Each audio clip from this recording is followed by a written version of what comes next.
인간대학교 사학과에서 한국 근대사를 가르치고 있습니다. 제가 오늘 여러분에게 말씀드릴 주제는 상해 황포탄 의거 얘기입니다. 특히 그 중에서 김익상이 어떤 역할을 했는지, 그리고 어떤 사람인지 좀 이렇게 해설을 해달라, 소개를 해달라 한 그런 청을 듣고 이 자리에 섰습니다. 말씀드리기 전에 간단한 이 표지 파란색이 있는 짧은 이 초록을 여러분 한번 살펴봐 주시기 바랍니다. 그것을 보면서 말씀을 드리겠습니다. 김익상이 어떤 분이냐?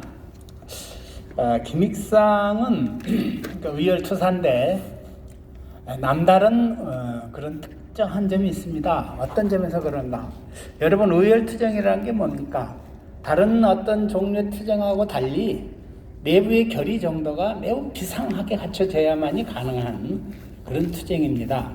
다시 말해서 적에게 타격을 가하되 타격을 가하는 나도 죽기를 각오해야만이 가능한 그런 투쟁 형태죠. 다시 말해서 자기를 희생해서 공공의 선을 실현하겠다고 하는 그런 결심이 필요한 그런 운동 형태예요. 따라서 그 어떤 의열투쟁 참가자들도 대개 패스로 말하자면 의열투쟁은 한 번 하는 겁니다. 왜? 한 번 해서 실패하든 성공하든 결국은 목숨을 바쳐야 되기 때문이에요. 그런데 말이죠, 김익상 선생은 2번 그러한 결심을 하신 분이에요. 그래서 우리 독립운동 사상에 대단히 이채롭고 특이한 그런 이치를 점하시는 분이라고 할 수 있습니다. 사람이 자기 자신을 위해서 사는 것이 생명체의 그런 모든 본성이라고 할 수 있는데, 자기 개인의 삶을 희생해서 공동체에 억압받는 이웃들의 복지를 위해서 살겠다고 하는 그런 결심이 결코 비범한 게 아니지 않습니까? 범상한 게 아니지 않습니까? 이 김익상이 첫 번째 그런 결심을 한 것은 1921년에 9월 12일에 있었던 총독부 청사 폭탄 투척 사건입니다. 이 사건은요, 총독부가 이제 중앙청에 있었던 총독부가 아니고 1921년에는 남산 밑에 있었습니다. 외성대라고 부르던 남산 밑에 중앙정보부 있던 자리죠.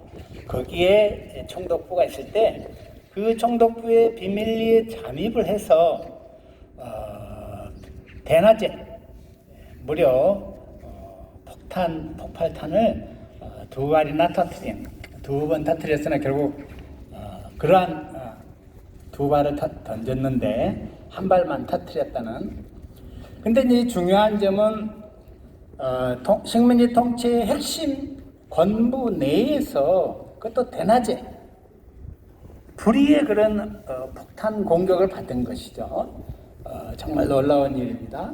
그런데 더 놀라운 것은 범인이 잡히지 않았습니다. 김익상 선생은 일본어를 대단히 잘하셨던가 봐요. 일본어를 대단히 잘해서 폭탄을 투척하고 빠져나오면서 헌병과 그리고 경찰들이 현장에 막 몰려오는 상황을 목격을 했을 때 도망가는 게 아니라 긴급하게 현장에서 그렇게 얘기를 했대죠. 2층에 올라가면 대단히 위험하니까 조심해야 된다고 이렇게 격려를 하면서 유유히 빠져나왔다고 합니다.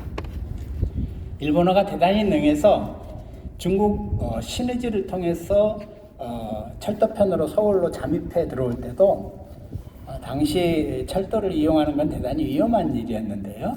그때도 그 어린 아들을 데리고 여행하는 일본인 젊은 여성에게 접근을 해서 친숙한 대화를 통해 가지고 끊임없이 이야기를, 정다운 이야기를 하면서 열차를 이동을 했대죠. 그래서 철도 경찰로부터 그 어떤 의심을 받지 않고 유유히 폭탄을 운반하는 데 성공했다는 그런 일화를 가질 정도로 일본어가 능숙했던가 봅니다. 중요한 것은 이 총독부 청사폭발 사건의 범인을 일본 경찰은 끝내 알 수가 없었습니다. 21년 9월은 물론이고 서울에 온통 비상선을 내리고 온갖 조사, 삼엄한 경비 조사를 했는데도 불구하고 끝내 범인을 발견하지 못했어요. 나중에 알고 보니까 김상옥 의사는 폭탄을 던진 다음에 바로 철도편으로 해서 신우지를 거쳐서 국경을 빠져나갔더라고요. 두 번째 결심이 뭐냐? 바로 황포탄 의거입니다. 여러분에게 제시한 팸플릿 5페이지를 한번 봐보시기 바랍니다. 황포탄이라는 것은 지명인데요. 강물이 누렇던가 봐요. 그래서 황포강이라고 부르는데, 탄이라는 건 여울탄입니다. 강 밑바닥에 돌멩이나 바위가 있어서 물이 이렇게 굽이치면서 흐르는 곳, 그런 것인데, 그것이 준설 작업을 통해서 그림에 보이는 바와 같이 큰 배들이 드나드는 그런 항구 강인데도 불구하고 저반 시설이 갖춰진 항구 역할을 하는 것을 황포탄이라고 불렀습니다. 오늘날에도 상해에 가면은 있습니다. 오늘날에는 명칭이 바뀌었죠. 한자로 외탄, Y탄이라고 부르는 것이 1920년대는 황포탄이라고 불렀습니다. 바로 그곳에 일본 육군 대장 다나카 게이츠가 필리핀에 미국 총독을 회견하고 상해 천진을 거쳐서 일본으로 되돌아간다고 하는 것이 신문에 보도가 됐습니다. 그래서 그 신문 보도를 접하고 의열단에 비밀 회의가 있었죠. 이것을 기회를 포착을 하자. 그래서 여러 가지 다각적인 조사 끝에 3월 28일 날 오후 3시 30분에 배가 황포탄 부대에 도착한다는 첩보를 확인을 했습니다. 그래서 내부에서 긴급 회의가 열렸죠. 이 기회를 놓치지 말자. 왜냐하면 다나카 게이츠는 일본 군부 내에 양대 파벌이 있는데 그 중에 하나가 조슈벌이고 또 하나가 사스마 발입니다. 이 조슈벌의 핵심 지도자예요. 그래서 이번 기회를 놓치지 말고 다나카 게이츠를 처형을 하자. 안중근 의사가 또 히로부미를 처형한 그것과 같은 맞먹는 정치적 의미가 있겠다, 이렇게 판단을 했던 것이죠. 실제로 이 다나카 게이츠는 이때 저격 대상이 돼서 결국은 천행이 목숨을 살려서 나중에 일본 총리까지 됐습니다. 그만큼 거물이었어요. 6페이지 한번 봐보시겠습니까? 거기 작은 지도가 있는데요. 이 황포탄 저격에 참가한 의열단 인사는 3사람입니다. 제1선은 오성윤 의사가 맡았어요. 23살, 젊어요. 권총으로 저격하기로 했습니다. 아주 백발백중의 명사수였다고 합니다. 그래도 혹시 모르니까 제2선을 김익상이 맡았습니다. 김익상은 폭탄을 던지기로 했어요. 그리고 피스톨도, 유혈포도 같이, 권총도 같이 해대를 했죠. 제3선이 이종함인데, 이종함은 죽기를 결심하지 않기로 했어요. 다시 말해서 상황을 봐서 마지막에 가능하다면 행동을 하되 가능하면 노출하지 않는 그런 위치로 배치가 된다고 합니다. 예정된 시간에 다나카 게이츠가 도착을 했을 때 백발백중 명사수 오성윤이 정확하게 저격을 했대요. 그런데 앞을싸 그 당시 세계 일주 여행을 다니던 미국인 여행단의 젊은 부인이 스나이더 부인이 급하게 하력하는 과정에서 정말 간발의 차이로, 정말 우연이죠. 급하게 다나카 게이지 앞을 지나다가 그 총탄을 맞습니다. 세 발을 가슴과 흉부에 세 발을 맞고 10분 후에 절명을 하죠. 그래서 다나카 게이지가 긴급히 자기가 저격당하는 것을 알고 몸을 피하는 동안에 제2선 김익상 의사가 폭탄을 던졌는데 불사 폭탄이 불발탄입니다. 그때 상해에서 간행된 독립신문에 보면 이 김익상이 던졌던 폭탄이 불발된 것에 대해서 그것을 정말 가슴 아파하는 그런 시가 게재되어 있습니다. 타나 폭발타나 하는 그런 시가 있습니다.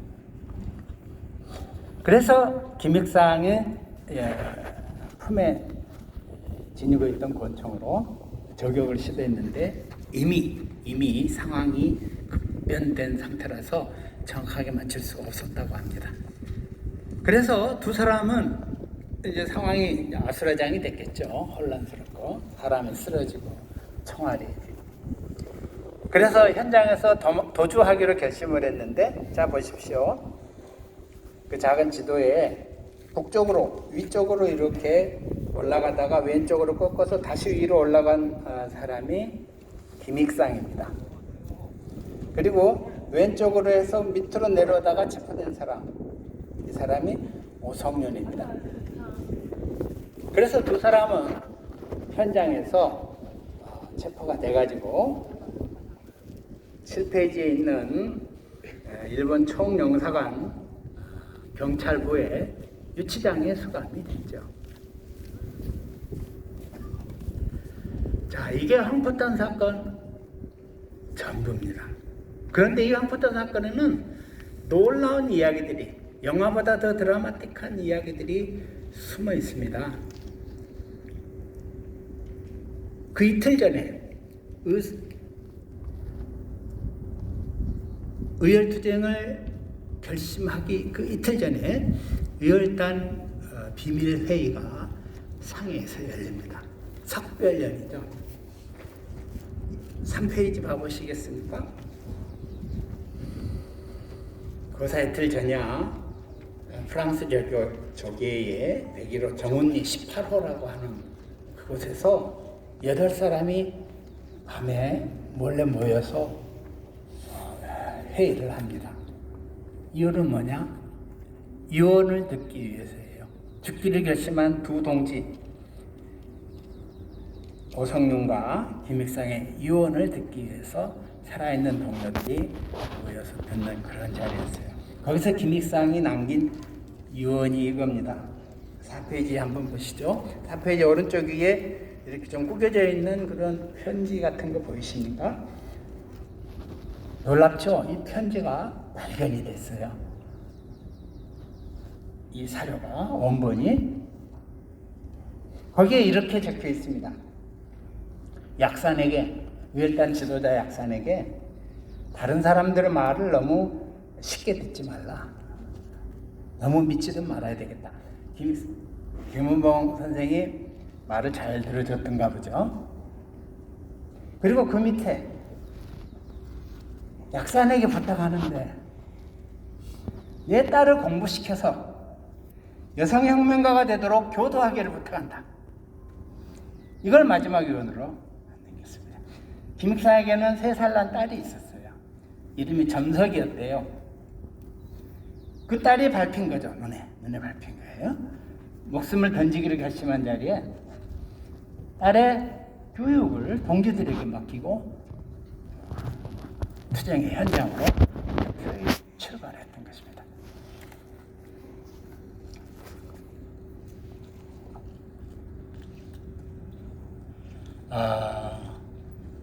그 밑에 보면은 오성윤도 같은 얘기를 했어요. 오성윤은 약사에게 특별히 부탁하는 것은 내게 두 아우가 있는데 두 아우를 우리와 뜻이 같은 사람이 되도록 인도해 주기 바란다. 교육시켜달라는 얘기죠. 내가 목숨을 버리게 되면 내 동생과 내 어린 딸이 제대로 교육받고 제대로 자랄 수 있는 기회가 박탈당할 텐데 그것을 동지들이 돌봐달라라고 얘기를 한 것이죠. 이 기가 막힌 유서가 담긴 이 사료는 미국의 내셔널 아카이브라고 하는 곳이 있습니다. 그곳에서 약 한 30년쯤 전에 방선주 교수가 발굴을 해가지고 독립기념관에 기탁을 해서 오늘날 연구자들이 볼 수 있게 그렇게 되어 있습니다. 이게 자세히 보시면 그대로 글자도 읽을 수가 있습니다. 또 하나 드라마틱한 일이 있어요.